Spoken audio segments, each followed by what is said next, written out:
السلام علیکم ورحمۃ اللہ وبرکاتہ۔ امید ہے کہ سبھی ساتھی خیر و عافیت کے ساتھ میں ہوں گے، اور دعا ہے کہ اللہ تبارک و تعالی سبھی کو خیر و عافیت کے ساتھ میں رکھے۔ آج کے سبق کے اندر ہم پڑھیں گے سورہ بقرہ پارہ نمبر 2 اور آیت نمبر 217۔ تو چلیے سبق کو شروع کرتے ہیں۔ اعوذ باللہ من الشیطان الرجیم، بسم اللہ الرحمن الرحیم۔ یسألونک عن الشہر الحرام قتال فیہ، حرام را کے اوپر زبر ہے تو را کو منہ بھر کے پڑھیں گے۔ قتال فیہ، قاف کو منہ بھر کے پڑھیں گے، اور لام کے نیچے تنوین ہے تو اس تنوین کے اندر اخفا کر کے پڑھیں گے، یعنی کہ ناک میں آواز کو چھپا کر کے پڑھیں گے، اس لیے کہ لام کے نیچے تنوین ہے اور تنوین کے بعد میں فا ہے۔ فا اخفا کے حرفوں میں سے ہے۔ تنوین کے بعد میں اخفا کے حرفوں میں سے کوئی بھی حرف آتا ہے تو وہاں تنوین کی آواز کو تھوڑا سا ناک میں چھپا کر کے پڑھتے ہیں۔ قتال، اس طرح سے۔ قل قتال فیہ کبیر، قل کے قاف کو بھی منہ بھر کے پڑھیں گے اور قتال کے قاف کو بھی منہ بھر کے پڑھیں گے، اور قتال یہاں بھی یہ تنوین ہے اور اس کے بعد میں فا ہے تو یہاں پر بھی اخفا کریں گے۔ قاعدہ بھی مکمل آپ کو پیچھے بتایا ہے۔ اور تنوین کہتے ہیں دو زبر دو زیر دو پیش کو۔ وَصَدٌّ عَن سَبِيلِ اللَّهِ وَكُفْرٌ بِهِ وَالْمَسْجِدِ الْحَرَامِ عَن سَبِيلِ اللَّهِ، یہاں نون کے اندر بھی اخفا کریں گے، اس لیے کہ نون ساکن کے بعد میں سین ہے اور سین بھی اخفا کے حرفوں میں سے ہے، تو اب یہاں نون کی آواز کو ناک میں چھپا کر کے پڑھیں گے۔ عن، اس طرح سے۔ سبیل اللہ، اللہ کے لام کو باریک کر کے پڑھیں گے، منہ بھر کے نہیں پڑھیں گے۔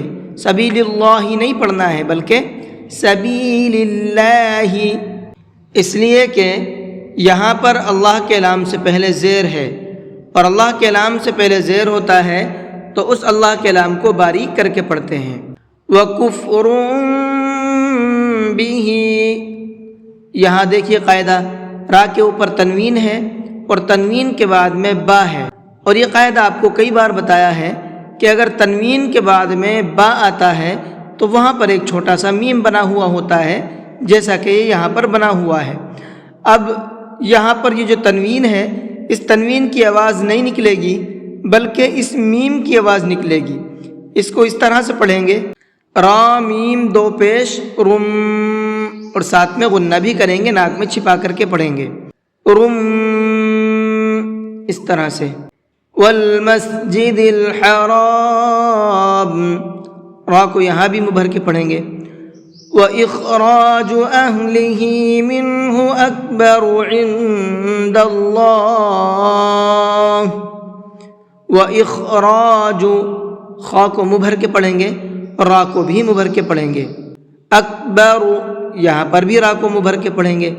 عند اللہ، نون کے اندر اخفا کریں گے، اس لیے کہ نون ساکن کے بعد میں دال ہے اور دال بھی اخفا کے حرفوں میں سے ہے، تو یہاں نون کے اندر اخفا کریں گے، ناک میں آواز کو چھپا کر کے پڑھیں گے، اور یہاں پر اللہ کے لام کو منہ بھر کے پڑھیں گے، اس لیے کہ اللہ کے لام سے پہلے زبر ہے، اور اللہ کے لام سے پہلے زبر ہوتا ہے تو اس اللہ کے لام کو منہ بھر کے پڑھتے ہیں۔